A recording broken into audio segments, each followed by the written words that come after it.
En la primera parte del video vimos cuáles fueron las causas de la Segunda Guerra Mundial y los desencadenantes y primeras acciones bélicas. Vamos ahora a repasar cuáles fueron los protagonistas del conflicto.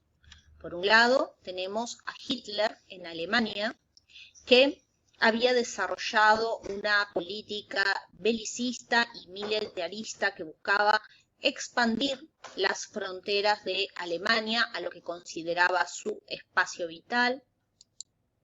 Por otro lado, tenemos a Benito Mussolini en Italia, que consideraba que luego de la Primera Guerra Mundial Italia había tenido una victoria mutilada y necesitaba mayor espacio, tanto a costa de sus países vecinos como imperio en África.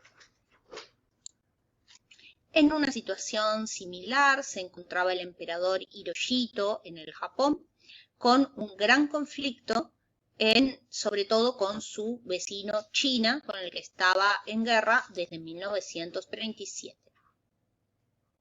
Y que dentro del conflicto se va a aliar a Hitler y a Mussolini y va a atacar a Estados Unidos en Pearl Harbor. Por otro lado, del lado de los aliados, encontramos a Churchill en Gran Bretaña, que fue un gran crítico de la pasividad del gobierno inglés frente al ascenso de Hitler. También encontramos a Stalin en la Unión Soviética, que decidió resistir al ataque alemán cuando Hitler decide violar el pacto Ribbentrop-Molotov e invadir la Unión Soviética. El resultado va a ser la pérdida de gran cantidad de vidas humanas en la Unión Soviética, tanto de civiles como de militares. Se calcula en aproximadamente 26 millones de personas. Por otro lado, otro gran protagonista de la guerra fue De Gaulle. Francia fue invadida por los alemanes y tuvo un gobierno de ocupación, que fue el de Vichy, pero De Gaulle formó la resistencia en el exterior de Alemania, buscando tomar dominio nuevamente del país. En Estados Unidos, el gran protagonista de la guerra fue el presidente Roosevelt, pero él no va a poder concluir el conflicto, ya que la guerra la va a terminar Truman. Entonces, ¿cuáles fueron los contendientes? Por un lado tenemos a las fuerzas del eje, con Alemania, Italia hasta 1943, que va a cambiar de bando, y Japón. Y sus socios, que fueron Hungría, Rumania y Bulgaria. Por el otro lado tenemos a las potencias aliadas, el Reino Unido, Francia entre el 39 y el 40, cuando es invadida, y posteriormente entre el 44 y el 45.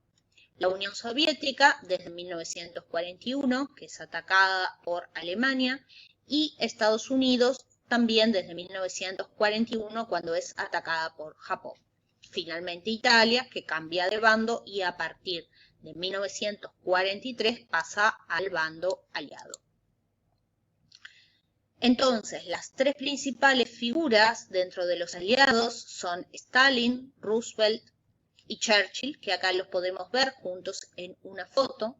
Resultaban unos aliados bastante paradójicos, ya que eran figuras muy diferentes entre sí, tanto por su ideología como por su personalidad, pero superar la guerra solo se logró con la alianza entre movimientos tan disímiles como los que representaban ellos.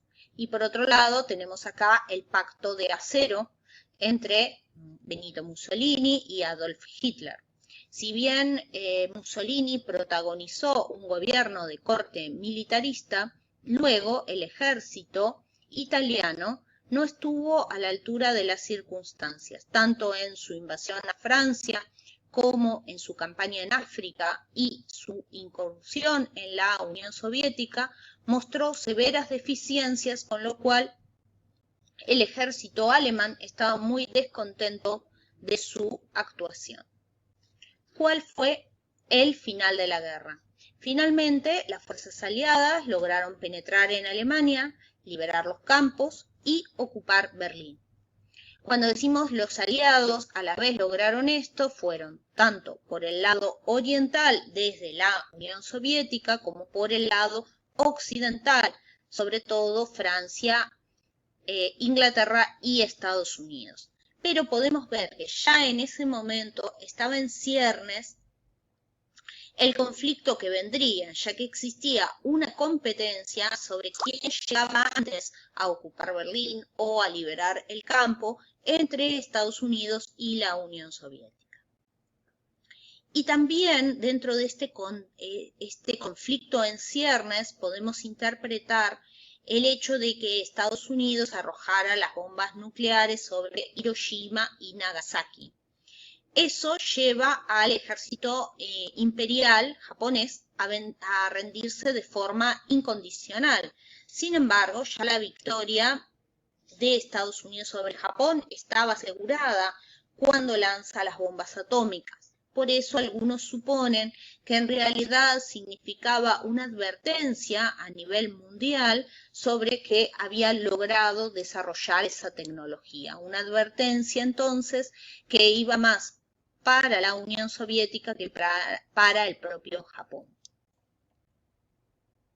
Acá vemos entonces una foto de los aliados ocupando Berlín, un soldado del Ejército Rojo enarbolando la bandera de la Unión Soviética.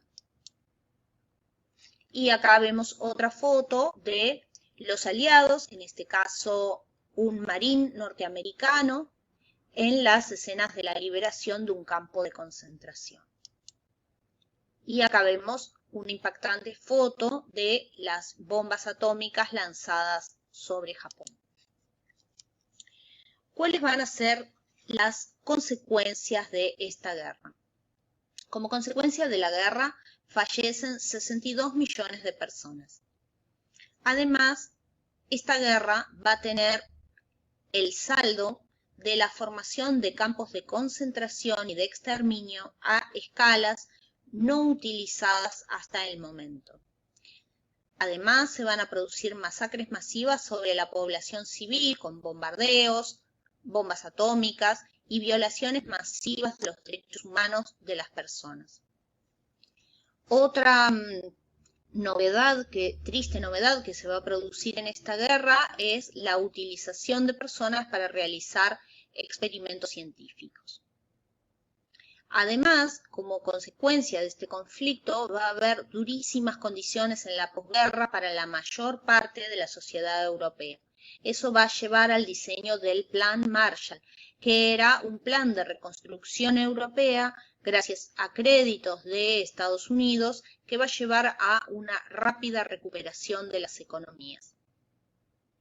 Además, como resultado del conflicto, se van a producir una serie de cambios territoriales en la conformación de los países de gran profundidad, lo que va a conducir a desplazamientos y desarraigos de millones de personas.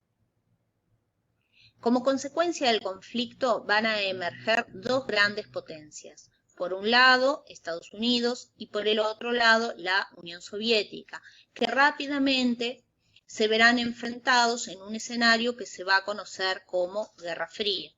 Guerra Fría en la medida en que la existencia de armas nucleares hacía que los dos contendientes entendieran que de desencadenarse la Tercera Guerra Mundial, eso iba a significar el fin para ambos países. Por lo tanto, ese conflicto siempre existió de manera solapada y nunca se desencadenó en una guerra abierta. Ese temor a una Tercera Guerra Mundial hizo que se conformara la Organización de las Naciones Unidas, la ONU, que estaba basada en el principio al respeto de los derechos humanos y la condena de los delitos de lesa humanidad.